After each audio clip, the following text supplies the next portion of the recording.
Good morning all of you. आज हम जो है चैप्टर थर्ड का पार्ट थर्ड पढ़ने जा रहे हैं, जिसके अंदर हमने कहा था हम धीरे धीरे प्रैक्टिकल क्वेश्चन की ओर बढ़ेंगे।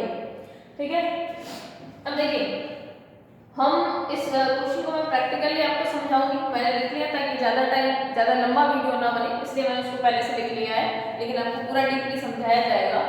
और इसके बाद हम जो है अभी सिर्फ नाम और जमा यानी कि डेबिट और क्रेडिट करने के नियम पढ़ेंगे। इसके बाद हम खातों के प्रकार भी पढ़ेंगे, उसके अकॉर्डिंग डेबिट और क्रेडिट करने के नियम भी पढ़ेंगे। तो देखिए नाम और जमा यानी कि डेबिट और क्रेडिट की बात हम कर रहे हैं। डेबिट और क्रेडिट की अगर हम बात करें तो हम मोस्ट ऑफ अगर हम डेबिट और क्रेडिट की बात करें तो हम हमारे जितने भी अकाउंट्स में जितनी भी चीजें होती हैं उसको 5 पार्ट में डिवाइड कर लेते हैं, जिसको हम पढ़ के आ चुके हैं। सेकंड जो हमारा चैप्टर था उसके अंदर हमने पूरा थ्योरी पढ़ा था। लायबिलिटी क्या होती है, एसेट्स क्या होती है, एक्सपेंसेस क्या होते हैं, इनकम क्या होती है, कैपिटल क्या होती है, ये सारी चीजें। तो हम जो है डेबिट और क्रेडिट के हिसाब से जो है 5 भागों में हम बांट लेते हैं सारी चीजों को। एसेट्स संपत्तियां आप सभी जानते हो, देयताएं जिसको हम लायबिलिटी कह सकते हैं, पूंजी जिसको हम कैपिटल कहते हैं, आगम लाभ या आय जिसको हम इनकम या प्रॉफिट के अंदर इंक्लूड करेंगे। नंबर 5 है हमारा व्यय यानी कि खर्चे एक्सपेंसेस, ठीक है, और हम लॉसेस हानियों को हम इंक्लूड करते हुए चलेंगे। तो हमारे व्यापार में ये जो सारी चीजें होगी, या तो मेरे पास संपत्ति होगी या हमारी लायबिलिटी है, तो मुझ में कोई पैसे मांगता है या मैं किसी में पैसे मांगता हूँ, या तो मैं खर्चा करूंगी या मेरी इनकम होगी। मोस्ट ऑफ हम इसको 5 भागों में डिवाइडेशन कर लेंगे। इनके हम नियम पढ़ेंगे। देखो सबसे पहले हम बात करते हैं संपत्ति की, एसेट्स की। एसेट्स हमारे व्यापार के लिए संपत्तियां होती है, इसलिए कोई भी संपत्ति जब आएगी, ठीक है, उसमें वृद्धि होगी तो उसको हम डेबिट करेंगे। यहाँ पर मैंने लिख दिया डेबिट और क्रेडिट। डेबिट यानी कि अगर आपके अकॉर्डिंग टू बुक देखा जाए तो इसको हम नाम कहते हैं, और क्रेडिट यानी कि इसको हम जमा कहते हैं। जब भी आपकी संपत्तियों में वृद्धि होगी यानी कि संपत्ति व्यापार में आएगी यानी कि हमारी संपत्ति में वृद्धि होगी, तो हम कह सकते हैं कि हम उसको क्या करेंगे, डेबिट। तो इसके विपरीत होगा, अगर संपत्तियों में कमी होगी, कमी कैसे होगी, या तो हम उसको बेचेंगे या हम डेप्रिसिएशन लगाएंगे या इसको डिस्ट्रॉय करेंगे। इन्हीं कारणों से हमारी संपत्तियों में क्या आ सकती है, कमी आ सकती है। तो हम क्या करेंगे, तो हम संपत्ति को क्रेडिट करेंगे। वृद्धि कब होगी, जैसे हम नहीं खरीद रहे तो वृद्धि होगी संपत्ति में, ऑलरेडी मेरे पास है और खरीद रहे तो एसेट्स में वृद्धि होगी। कमी हमने कहते हैं या तो हम उसको बेच रहे हैं या डेप्रिसिएशन लग रहा है या फिर उसको डिस्ट्रॉय कर रहे हैं। पूरे बहुत सी ऐसी संपत्तियां होती है जिसको हमें डिस्ट्रॉय करना पड़ता है एक निश्चित समय के बाद। नेक्स्ट देखिए क्या कह रहा है, देयता या हम कह सकते हैं जिसको लायबिलिटी, ठीक है। यहाँ भी डेबिट और क्रेडिट यानी कि नाम पक्ष है और ये हमारे पास जमा पक्ष है। सभी खातों में यही होता है, इधर नाम पक्ष होता है और यहाँ पर जमा पक्ष होता है। सिर्फ हम एक बैलेंस शीट को छोड़ दें उसके अलावा। तो देखिए देयताएं यानी कि हमारी लायबिलिटी, जैसे भी हमारी लायबिलिटी में वृद्धि होगी हम उसको क्रेडिट करेंगे। क्या करेंगे, क्रेडिट। तो इसके विपरीत अगर हमारी लायबिलिटी में कमी आएगी तो हम डेबिट करेंगे। जैसे हमारे देनदार है जो हमें पैसे मांगते हैं, क्रेडिटर्स है, क्रेडिट होते हैं, तो जैसे ही हम उनको पेमेंट करेंगे तो हम उनको डेबिट कर देंगे और टू कैश कर देंगे। यानी कि उसमें अगर हमारी लायबिलिटी में कमी आती है तो हम उसको डेबिट करेंगे, और लायबिलिटी में और वृद्धि होती है, हमारे देनदार और बढ़ जाए, सॉरी हमारे लेनदार और बढ़ जाए, तो क्या हो जाएगा, हमारे पास जो है क्रेडिट हो जाएगा। कैपिटल हमने इसके पूरा रूल पढ़ा था आपके नंबर 1 जो एकल इकाई अलग अस्तित्व की अवधारणा, उसके अंदर हमने बताया था कि पूंजी को हम क्यों लायबिलिटी साइड में दिखाते हैं। तो देखिए पूंजी हम दिखाते ही लायबिलिटी साइड में, तो पूंजी में जब भी वृद्धि होगी तो क्रेडिट करेंगे। क्या करेंगे उसको, और क्रेडिट। जैसे हम एडिशनल कैपिटल भी लगाएंगे, जब हम थोड़े बड़े क्वेश्चन करेंगे तो आपको बताएंगे किस तरह से हम एडिशनल कैपिटल को यूज करते हैं और उसमें लगाते हैं। तो ऐसे ही अगर हम व्यापार से कैपिटल को विड्रॉल कर लें यानी परमानेंटली निकाल लें, ड्रॉइंग अलग चीज होगी, कैपिटल को परमानेंटली निकालना अलग चीज होगी, तो उसको हम क्या करेंगे, डेबिट। भाई अगर वृद्धि होगी तो क्रेडिट कर रहे हैं, तो नेचुरल उसका विपरीत होगा, अगर कमी होगी तो हम उसको क्या करेंगे, क्रेडिट। ऐसे ही अगर हमारे पास इनकम है, मान लीजिए लाभ है या लाभों में वृद्धि होगी तो हम उसको क्रेडिट करेंगे यानी जमा पक्ष में दिखाएंगे। कोई भी इनकम होगी, किसी भी प्रकार की इनकम होगी तो हम उसको क्रेडिट करेंगे, और अगर उस इनकम में किसी प्रकार की कमी हो रही है तो हम उसको क्या करेंगे, क्रेडिट।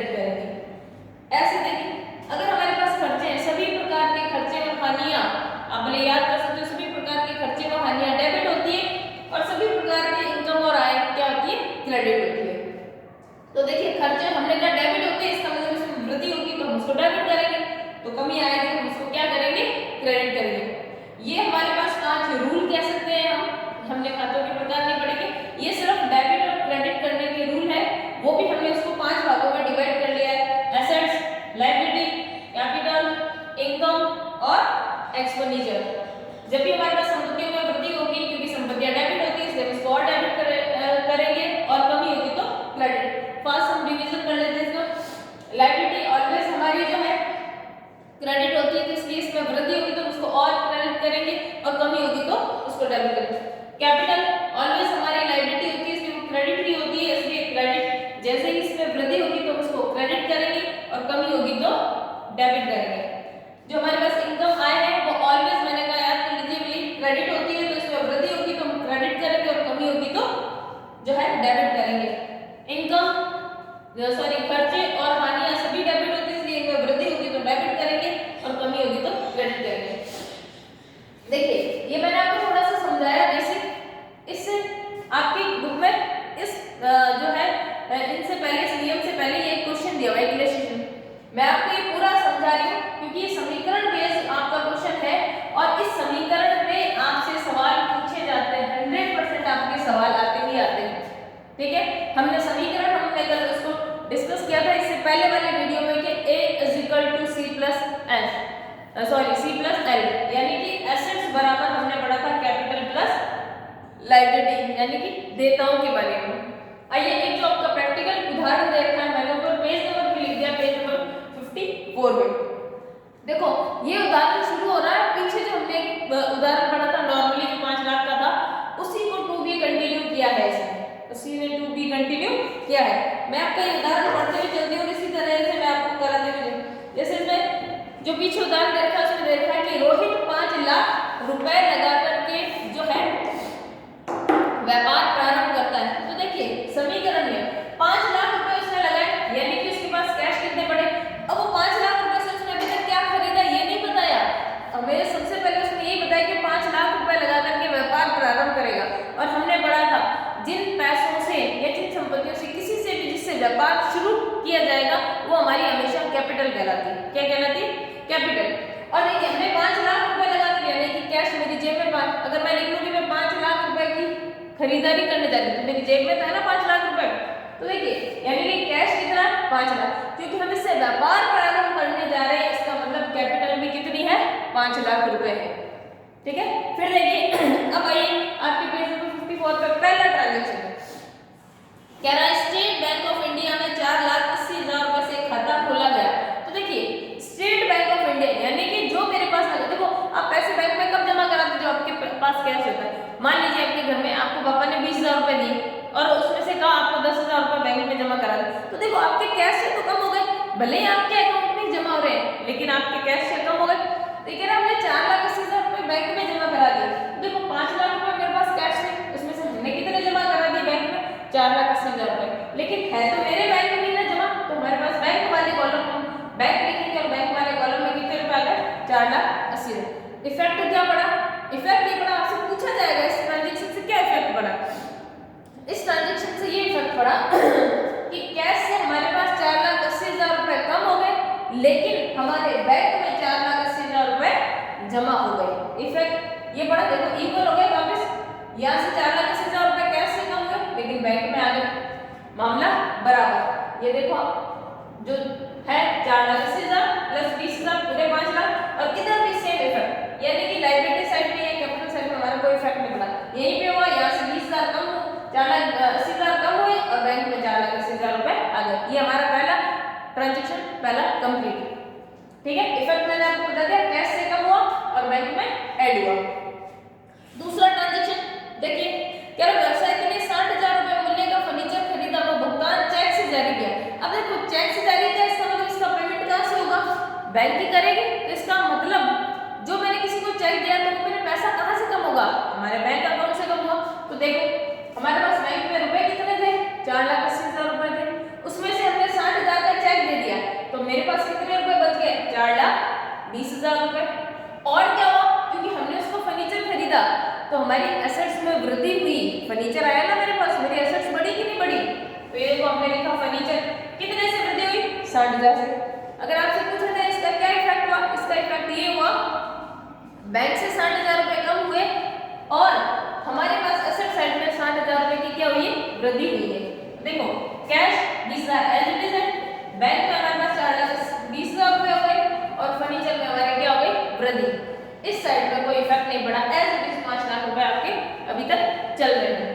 थर्ड ट्रांजैक्शन देखिए हमारा क्या कहता है, थर्ड ट्रांजैक्शन कह रहा है कि मेसर्स रामजी लाल से हमने 10,000 रुपए को अग्रिम राशि, यानी कि हमने इसको 10,000 रुपए एडवांस दिए हैं, राशि का भुगतान कर 1,25,000 रुपए मिलने का प्लांट व मशीनरी खरीदी। तो देखो हमने उसको 10,000 रुपए एडवांस दिए, इसका मतलब कैश से दिए होंगे, नेचुरल बात है। अगर हम किसी को एडवांस, तो मेरे जेब में कैश था कितना, 20,000 रुपए था, उसमें से हमने क्या किया 10,000 रुपए राम जी को दे दिए, तो हमने लेस कर दिए, यानी 20,000 रुपए थे, इसमें से 10,000 रुपए राम जी को दे दिए। अब कितने बचे, 10,000 रुपए, लेकिन हमने माल कितने का खरीदा, यानी कि प्लांट एंड मशीनरी में वृद्धि हुई। मेरे पास प्लांट एंड मशीनरी आए, कितने रुपए के आए हुए, हमने देखो ये यहाँ पे लिखा थोड़ी जगह कम होने के कारण 1,25,000 रुपए के। देखो हमने इसको 10,000 रुपए दे दिए और हमने सामान कितने का खरीदा, 1,25,000 का, यानी कि ये व्यक्ति मुझ में कितने रुपए मांगता है, 1,15,000 रुपए, यानी कि मेरे लेनदारों में वृद्धि हो गई, मेरी लायबिलिटी बढ़ गई। क्या हो गया, मेरी लायबिलिटी बढ़ गई। तो देखो इस साइड इफेक्ट हुआ, प्लस क्रेडिटर्स बढ़ गए, कितने, 1,15,000 रुपए। आपने सामान खरीदा, यानी प्लांट एंड मशीनरी खरीदी 1,25,000 की, उसमें से आपने 10,000 रुपए दिए, यानी कि 1,25,000 का आप सामान खरीद रहे हैं और आप व्यक्ति को 10,000 रुपए दे रहे हैं। इसका मतलब आपको कितने रुपए मांग रहा है, 1,15,000 रुपए, यानी पैसे मांग रहा है, मेरे लेनदार क्रिएट हो गए। देखो क्रेडिटर्स क्रिएट हुए 1,15,000 से, ठीक है। इफेक्ट क्या पड़ा इस ट्रांजैक्शन का, थर्ड ट्रांजैक्शन का, कैश से 10,000 रुपए कम हुए, 1,25,000 रुपए की प्लांट एंड मशीनरी में वृद्धि हुई और 1,15,000 के हमारे लेनदार यानी कि क्रेडिटर्स क्रिएट हो गए। ये इफेक्ट पड़ा हमारे इस ट्रांजैक्शन का, ठीक है। आपको इफेक्ट भी पूछ सकता है कि क्या इफेक्ट पड़ता है, ठीक है। आगे देखिए हमारे पास फोर्थ ट्रांजैक्शन क्या कह रहा है, कह रहा है मेसर सुमित ट्रेडर्स को 55,000 रुपए का माल क्रय किया। देखो हमने माल खरीदा, आगे अगर हमारे पास नगद वर्ड नहीं आता और व्यक्ति का नाम नहीं आता, कहता माल खरीदा तो मान लेते कैश खरीदा, व्यक्ति का नाम होता प्लस लिखता नगद खरीदा, तो इसका मतलब भी नगद खरीदा। जब व्यक्ति का नाम भी है और नगद वर्ड भी नहीं है, तो इसका मतलब ये मान के चलते हैं कि हमने ये सामान उससे उधार खरीदा। अगर मैं कहती हूँ मैं रामू से 5 कट्टे लेकर आई, इसका मतलब क्या हो गया, हमने उससे माल लिया लेकिन उसको हमने पैसे नहीं दिए, इसका यही मतलब हुआ। तो देखिए क्या हुआ हमारे पास, क्योंकि हमने उससे माल खरीदा तो माल आया मेरे पास, माल यानी कि स्टॉक, तो हमारे पास ये देखो स्टॉक में वृद्धि हुई। क्या हुआ, स्टॉक में वृद्धि हुई, कितने से, 55,000 से, लेकिन हमने उसको पैसे नहीं दिए, वो हमें पैसे मांगता है, कितने, जितने का हमने माल खरीदा। हमने माल कितने का खरीदा है, 55,000 का। तो देखो 1,15,000 रुपए तो लोग मैंने पहले से ही मांगते थे और मैंने 55,000 रुपए का माल खरीद लिया, यानी कि मेरे लेनदारों में वृद्धि हुई, कितने की, 55,000 की। कितने की हो गई, यानी कि अब मेरे लेनदार हो गए 1,70,000। तो फोर्थ ट्रांजैक्शन से क्या इफेक्ट पड़ा, फोर्थ ट्रांजैक्शन से ये इफेक्ट पड़ा कि हमारे पास 55,000 का स्टॉक यानी मेरे एसेट्स में वृद्धि हुई और 55,000 से ही मेरे लेनदारों में वृद्धि हुई, ठीक है। माल आया मेरे पास लेकिन मेरे लेनदार भी बढ़ गए, नगद तो हमने उसको भुगतान नहीं किया था इसलिए, और करते भी कैसे, वो 55,000 का माल खरीद रहे, मेरी जेब में तो 10,000 रुपए, ठीक है। लास्ट देखिए कह रहा 25,000 रुपए के माल का रजनी इंटरप्राइजेस को 35,000 रुपए में बेचा। अब देखिए हमने माल कितने का बेचा है, 25,000 रुपए का, यानी कि ये मेरी क्या है, कॉस्ट, और मेरी सेलिंग प्राइस क्या है, ये कह रहा हमने 35,000 में बेचा। तो देखो जब हमने कहा कॉस्ट से ज्यादा सेलिंग प्राइस होती तो प्रॉफिट ही होता, अगर ये कम होती तो लॉस होता। तो देखो 25,000 रुपए की चीज मैंने 35,000 रुपए की बेची, इसका मतलब मुझे 10,000 रुपए का क्या हुआ, प्रॉफिट हुआ। क्या हुआ, प्रॉफिट, यानी कि मेरे पास जो मेरी लागत है 25,000 रुपए में मैंने कोई माल खरीदा था, उसको मैंने 35,000 रुपए बेचा, तो मेरे पास रुपए तो ये आए लेकिन माल इतने का गया। तो जो डिफरेंस है, ये डिफरेंस क्या है, या तो प्रॉफिट होगा या लॉस। अगर सेलिंग प्राइस कॉस्ट से कम होगी तो लॉस होगा और अगर ज्यादा होगी तो प्रॉफिट होगा। तो देखो माल कितने का गया और पैसे कितने का आया, तो 10,000 का इम्बैलेंस होगा ना, वो 10,000 क्या है, प्रॉफिट है। प्रकार का, अगर प्रॉफिट है तो कैपिटल में जुड़ता है, अगर लॉस होता तो कैपिटल से लेस होता। देखो कैसे इस ट्रांजेक्शन को, तो देखो हमने 25,000 रुपए की कॉस्ट का माल बेचा, यानी कि मेरे पास माल कितने रुपए का पड़ा है 55,000 का, तो इस 55,000 रुपए में से 25,000 रुपए की कॉस्ट का माल हम निकाल देंगे, तो मेरे पास माल कितना बच जाएगा 30,000 का। कितना बच जाएगा 30,000 का। और देखिए और क्या हुआ, क्योंकि नगद बेचा ऐसा कहीं नहीं लिखा हुआ, इसका मतलब हम उस व्यक्ति में पैसे मांगते हैं, यानी कि मेरे देनदार क्रिएट हो गए, डेटर्स क्रिएट हो गए। कितने में, जितने में माल बेचा, माल कितने में बेचा 35,000 में, ये देखो डेटर्स क्रिएट हो गए मेरे 35,000 में। अब मेरे पास क्या इफेक्ट पड़ा, हमने कहा अगर प्रॉफिट होगा तो कैपिटल में ऐड होगा, सिर्फ प्रॉफिट, टोटल अमाउंट नहीं, हम निकाल कर देखेंगे कितने का प्रॉफिट है और कितने का लॉस है। तो देखो हमने निकाल कर देखा 25,000 रुपए का माल था, 35,000 में बेचा, 10,000 रुपए का प्रॉफिट हुआ, तो कैपिटल में ऐड होगा। ये देखो ये 10,000 रुपए का प्रॉफिट कैपिटल में ऐड होगा। कैसे आया, मैंने आपको ये भी बता दिया, तो ये यहाँ पर ऐड हो गया। क्या इफेक्ट पड़ा इस ट्रांजेक्शन से, इस ट्रांजेक्शन से इफेक्ट ये पड़ा 25,000 तो मेरा स्टॉक से कम हो गया, प्लस मेरे 35,000 के डेटर्स क्रिएट हो गए, यानी कि वृद्धि हुई हमारे देनदारों में, ठीक है। और क्या इफेक्ट पड़ा, और इफेक्ट पड़ा 10,000 से हमारे कैपिटल में वृद्धि हुई, क्योंकि हमें इस ट्रांजेक्शन को करने से 10,000 रुपए का क्या हुआ था, प्रॉफिट हुआ था, ठीक है।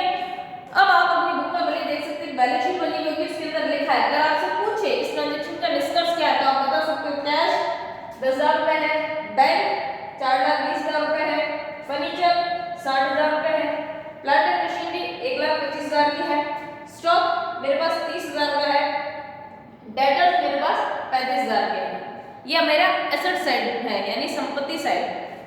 और लायबिलिटी साइड कैपिटल हमारे पास अब 5,10,000 की हो गई है, और मेरे लेनदार यानी कि क्रेडिटर्स कितने के हो गए 70,000, 1,70,000 के। ये हमारा क्वेश्चन कंप्लीट होता है।